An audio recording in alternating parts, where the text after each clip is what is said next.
شیخوپورہ کے اندر ایک ایسے شخص موجود ہیں، انہوں نے 1400 سال پرانی طرز زندگی کو اپنا لیا ہے، اور وہ طرز زندگی جو نبی اکرم صلی اللہ علیہ وسلم نے اپنائی تھی۔ اردو پوائنٹ کی ویڈیوز دیکھنے کے لیے ہمارا چینل سبسکرائب کیجیے اور بیل کے آئیکن پر کلک کیجیے تاکہ آپ ہماری تمام آنے والی ویڈیوز سے باخبر رہ سکیں۔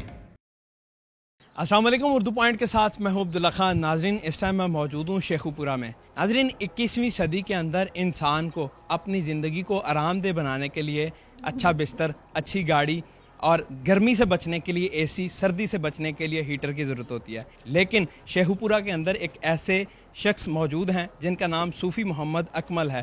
انہوں نے یہ سب چیزیں ترک کر کے 1400 سال پرانی طرز زندگی کو اپنا لیا ہے، اور وہ طرز زندگی جو نبی اکرم صلی اللہ علیہ وسلم نے اپنائی تھی۔ ان سے جانیں گے انہی کی کہانی کہ یہ سب کیسے ہوا۔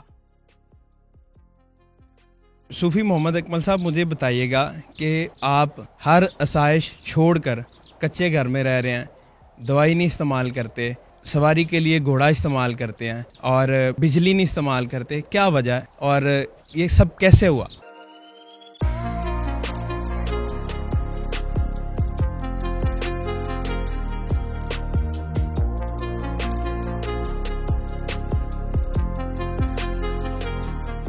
اولیاء کرام رحمۃ اللہ علیہ اجمعین نے تو یہی طریقہ اختیار کیا۔ کیسے مراد کہ انہوں نے بجلی استعمال نہیں کی، سواری کے لیے گھوڑے استعمال کیے، کوئی دوائی استعمال نہیں کی، کیسے اس چیز میں آئے؟ اور پچھلے 25 سال سے یا 35 سال سے آپ یہ سب کر رہے ہیں، 30-35 سال سے، اس سے پہلے تو آپ نے ساری چیزیں استعمال کی ہیں، اور ایک دم چینج کیسے آیا؟ اس چیز کی طرف آنے کا سبب ہوا کہ آپ صلی اللہ علیہ وسلم کی یاد میں ہم نے سنا تھا کہ مسجد گلزار مدینہ فروخ آباد میں محفل کا انعقاد کیا جائے گا۔ تو جب ہم گئے شرکت کے لیے تو پتہ چلا کہ وہ تو پروگرام کینسل ہو گیا، اور کسی بااختیار شخص کی وجہ سے ڈی سی لیول پر آپ کہہ لیں۔ میں نے کہا کہ یہ تو نامناسب ہے کہ ان کی یاد میں ایک محفل کا انعقاد کیا جائے اور پھر اسے روک دیا جائے، تو اس کا مطلب کہ میں بھی پھر ڈی سی بنوں تاکہ میلاد ہو سکے، تاکہ یہ سلسلہ چلتا ہی رہے، ان کی یاد میں یہ محفلوں کا انعقاد ہوتا ہی رہے۔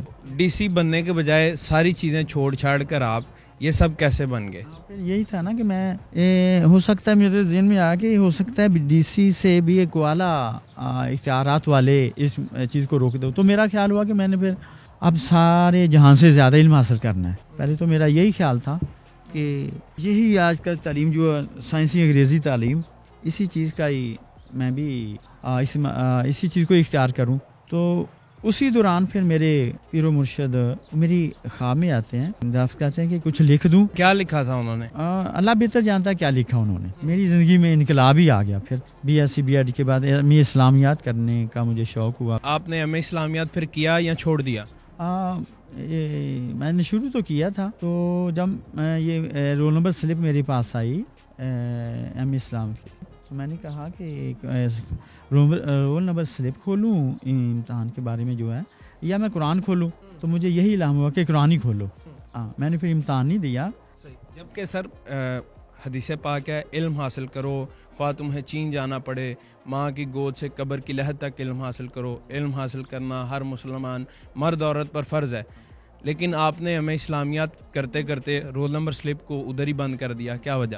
اس کی وجہ یہ ہے کہ علماء نبیوں کے وارث ہیں، نبیوں نے کسی کو دینار و درہم کا وارث نہ بنایا، انہوں نے صرف علم کا وارث بنایا۔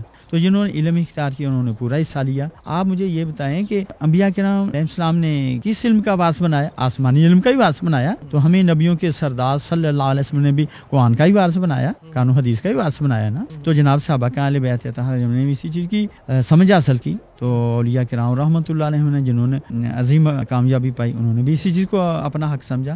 جو میں پوائنٹ سمجھ سکا ہوں ابھی تک کہ نبیوں نے جو جس علم کا وارث بنایا وہ آسمانی تھا، دنیاوی نہیں حاصل کرنا، دنیاوی نہیں حاصل کرنا چاہیے۔ یہ اللہ پاک خود فرما رہے ہیں، میں اس کے کان ہو جاتا ہوں جیسے یہ سنتا ہے، اس کی آنکھیں ہو جاتا ہوں جیسے دیکھتا، ہاتھ ہو جاتا ہوں جیسے یہ پکڑتا ہے، قدم ہو جاتا ہوں جیسے یہ چلتا ہے، یہ مجھ سے مانگتا ہے تو عطا فرماتا ہوں، پناہ مانگتا ہے تو پناہ دے دیتا ہوں۔ اللہ کے ولی اللہ کی آنکھ سے دیکھتے ہیں، تو جب اللہ کی آنکھ سے دیکھتے ہیں ہیں تو اپنی آنکھ سے نہیں اللہ کی آنکھ سے دیکھتے ہیں تو انہیں دوربین ٹیلی ویژن بنانے کی کیا ضرورت تھی.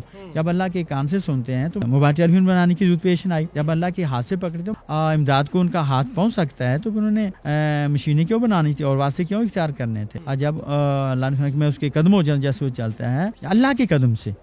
ہوائی جہاز کی کیا ضرورت ہے؟ ہاں ہوائی تو گاڑی موٹر ہوائی جہاز رکشے اسکوٹر کی کیا ضرورت تھی. پھر بھی انہوں نے ہزاروں لاکھوں میں سفر ادا فرمایا. جیسا کہ آپ صلی اللہ علیہ وسلم نے مکہ مکرمہ سے مدینہ منورہ 360 میل کا فاصلہ ہے 18-20 دن میں سفر اختیار فرماتے تھے, ادائیگی فرماتے تھے. تو آج کہتے ہیں کہ 3 گھنٹوں میں یا 4-5-6 گھنٹوں میں یہ سفر طے ہو جاتا ہے. میں کہتا ہوں کہ آپ صلی اللہ علیہ وسلم کی اتباع میں وہ سفر کی ادائیگی ہو رہی تھی. آپ صلی اللہ علیہ وسلم کی اتباع قرآن کی اتباع آپ صلی اللہ علیہ وسلم کی اتباع. دنالو کہتے ہیں کہ گاڑی موٹر ہوائی جہاز یہ سولی پر بیٹھنے والی بات ہوتی ہے. آپ کس پر سفر کرتے ہیں اور اگر کبھی بیمار پڑ جائیں, کوئی چوٹ لگ جائے تو انجیکشن وغیرہ یا میڈیسن استعمال کرتے ہیں یا نہیں؟ نہیں میں نہیں کرتا, میں گھوڑا ہی استعمال کرتا ہوں. گھوڑے ایک بار سواری کرتا ہوں سنت سمجھ کر, یا پیدل چلتا ہوں یا گھوڑا.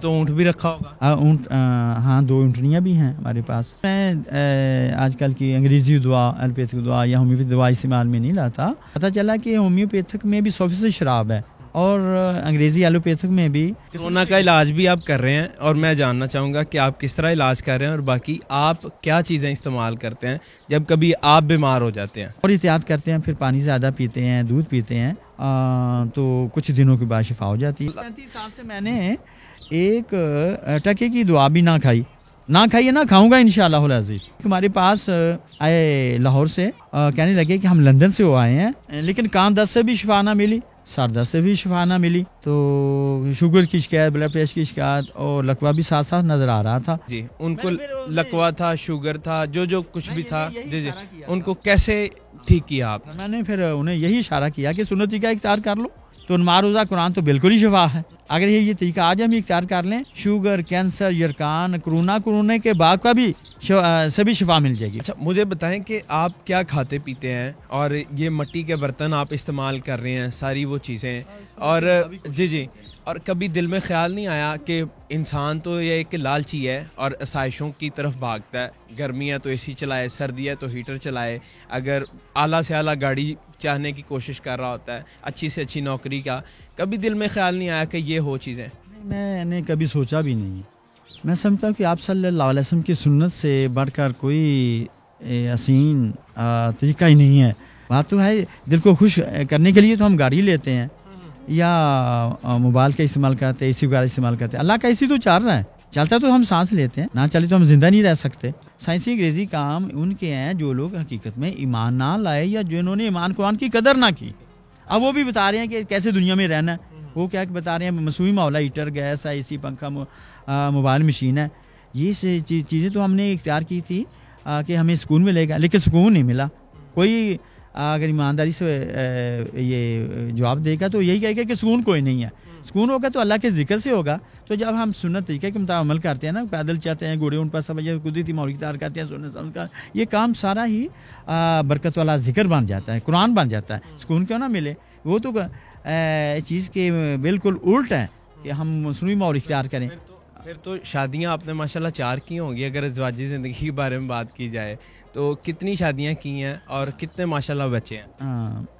میری ایک شادی ہے, میری ایک بچی ہے, تھوڑی عرصے تک وہ اس کی عمر 4 سال ہو جائے گی. اسکول پڑھائیں گے میں اس کو اسکول کا منہ بھی نہیں دکھاؤں گا. اللہ مجھے اس کام کی توفیق دے. میری علیہ کہ کبھی یہی مقصد ہے, صرف اردو پڑھا دیں گے ہم, پھر قرآن پڑھے گی, حدیث پاک پڑھے گی. کبھی انہوں نے مسئلہ نہیں کیا کہ ہمیں پنکھے چاہیے, اچھی چیزیں چاہیے, یا وہ بھی آپ کی مرید خاص ہی تھی اور ان کو آپ نے زواجی زندگی میں لے آئے؟ بس یہی تھا کہ انہیں بھی پڑھائی کا شوق تھا اور اتفاق سے ہمارے پاس ہی دین کی تعلیم سیکھ رہی تھی, تاکہ اب وہ بھی اس چیز پر اتفاق کر گئی. بھی ہے ارادہ کہ 3 اور شادیاں کرنے کا, یا صرف ایک سے ہی قناعت کریں گے؟ وہ اللہ بہتر جانتا ہے. جب کبھی انہوں نے کہیں جانا ہو تو ان کے لیے بھی ایک الگ سے گھوڑا آتا ہے یا پھر بگی بنا لیتے ہیں؟ ٹانگا استعمال کرتے ہیں. یہ کہا کہ آپ کا گھر بھی کچا ہے, مسجد بھی کچی ہے, اور سارا یہاں پر نلکا لگا ہوا ہے, کوئی پمپ بھی نہیں لگا ہوا, کوئی بلب نہیں لگا ہوا, یہ ساری چیزیں